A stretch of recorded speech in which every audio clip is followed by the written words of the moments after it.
Today I'm gonna teach you a card spring. So in case if you're wondering how do I feel, I'm very Phil. Thank you very much. I am Phil.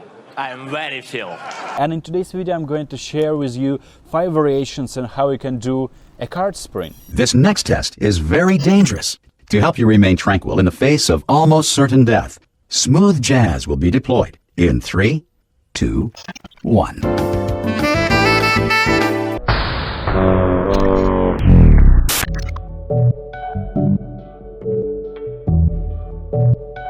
So for the card spring overall, I'm gonna go over a few pointers that you would need if you can't do a card spring at all, and maybe these pointers will help you to enhance the flow of your spring and maybe increase the size of your spring. Each of the variations of the spring I'm going to go over in this video features different grips. So unlike the card spring that most of the people probably do when they grip the deck with their fingers, actually with the tips of their fingers, and spring the cards, I'm more comfortable when the cards are placed somewhere on these top phalanx of my middle and ring fingers.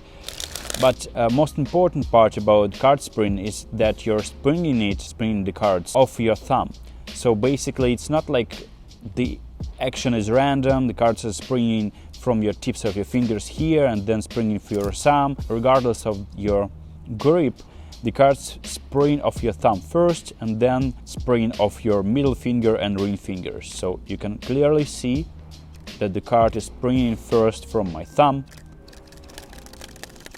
and then springing from my middle and ring fingers. Another important part about card spring is the way your palm is positioned when you're receiving the cards in your left hand. So the cards are falling into your hand after you have performed the card spring, and your pinky finger prevents the cards from falling down on this part, and your index finger prevents the card from falling down on this side. So that means that you're kind of secure. If your first card lands over here perfectly, then it means that the rest of the cards, if you're doing the card spring properly, will land in pretty much the same position. During the motion of the spring, you're helping out with your hand, and you can clearly see if I'm not helping, this is the ending position of my card spring. If I'm trying to kind of close my palm a little bit, I'm finishing in this kind of variation of straddle grip, which is always good because you can start doing whatever you want straight after. So the first grip that I'm going to cover using the tips of your fingers. You're holding the deck on this corner with your thumb, and on the opposite corner you hold it with your ring finger. Then you help with your middle finger and index finger, and your pinky doesn't really take part in any of the actions, so you can stick it around like that if you feel like you're a part of some kind of aristocratic breed, or you can just, I don't know, just hold it normally like that. So what you're doing next is you're springing the cards, you're kind of bending the deck in this way, and you can see that the bend isn't really in the middle of the deck, it's somewhere closer to this part, because most of the bending is performed with your thumb over here. Pretty much cards are springing off your thumb because you're bending it with such a force. There is no way for cards to go other than in your left hand. And in both variations, in both grips, either deep grip or like this standard grip, what is crucial for a proper card spring to be performed is the flow of the cards. So when you're performing the spring and the cards are like springing like this is like a bad example of how you do a card spring. And I would suggest you actually mastering a card spring on a very short distance, but ensuring that your flow of your spring is like one fluid motion, like this.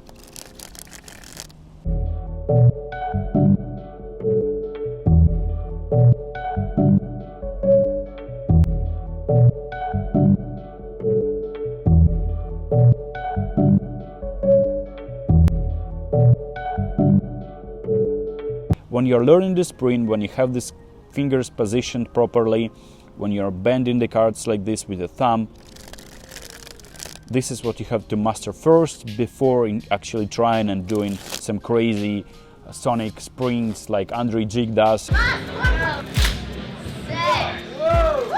With time you can increase the size of your spring. This is not really a spring that I perform quite often, and that's why I'm going to go straight into the deep grip. It's basically the same, the action is the same. The cards are, as always, are springing off your thumb like this. I like this grip more because it seems to me like I have more control over the cards. So that means that I can actually do the card spring relaxed. I don't really even look at my hands.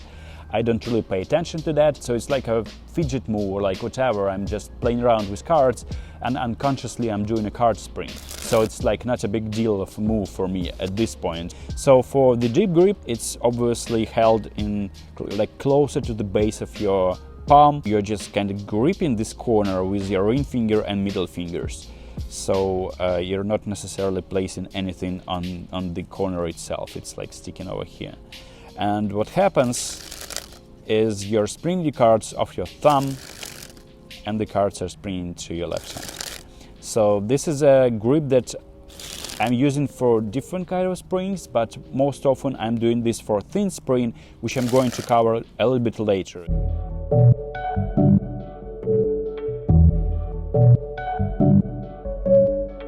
But there's also a variation when you can do it sideways, just like this. Basically it's pretty much the same, but it looks like you're defying the laws of gravity because cards are going like this, pretty much perpendicular to the floor. This is like something that you probably maybe already doing, but it's like taking it to the next level.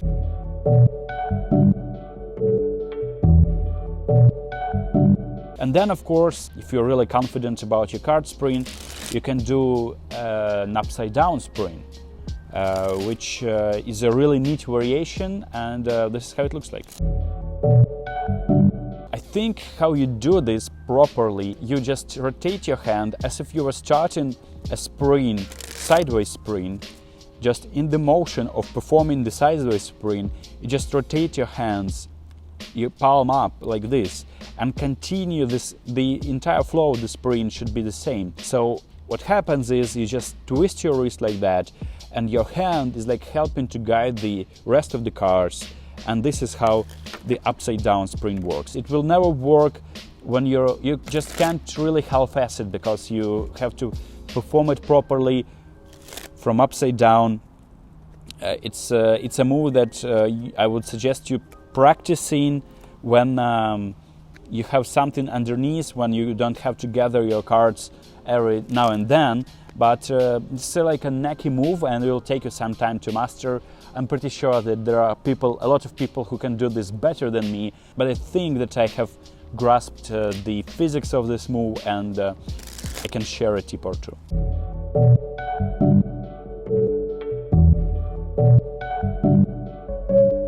Now I'm going to share another variation that is called thin spring. I believe it was invented by Dan and Dave Buck back in early 2000s. If you look closely, you can see that instead of like a regular flow of cards, when the cards are like falling like this into your hand, with thin spring, the cards are like starting normally, but then they're falling as if they were falling at an angle like this. So this is how it looks.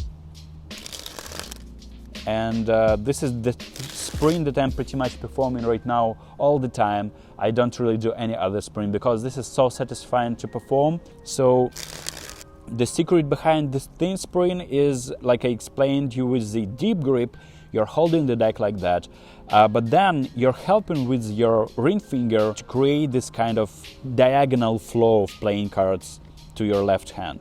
So what happens is you're performing the spring, and like I have already actually covered in flex flourish that we have explained way before, this is pretty much the same method of springing the cards and limiting the motion with your ring finger. So what happens is you're springing the cards off your thumb, and then your ring finger is guiding the cards spring in your left hand at a diagonal angle. So you can't really see it, but I will show it from this side, like this. So this is a knacky move. Probably you will not be able to perform it straight away, but I'm pretty sure that with time and with enough amount of practice you will be able to perform it.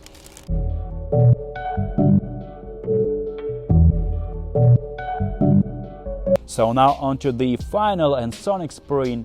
This is something that I'm still working on, and I would suggest you watching videos of Andrei, Jikh, for instance, performing it, studying it in a slow motion, mastering classic spring, and then just increasing the distance between your hands, and then just closing the spring in the peak of, like, you know, when you're performing the spring somewhere in the middle over here, you won't be able to increase the distance anymore because the cards will fall down.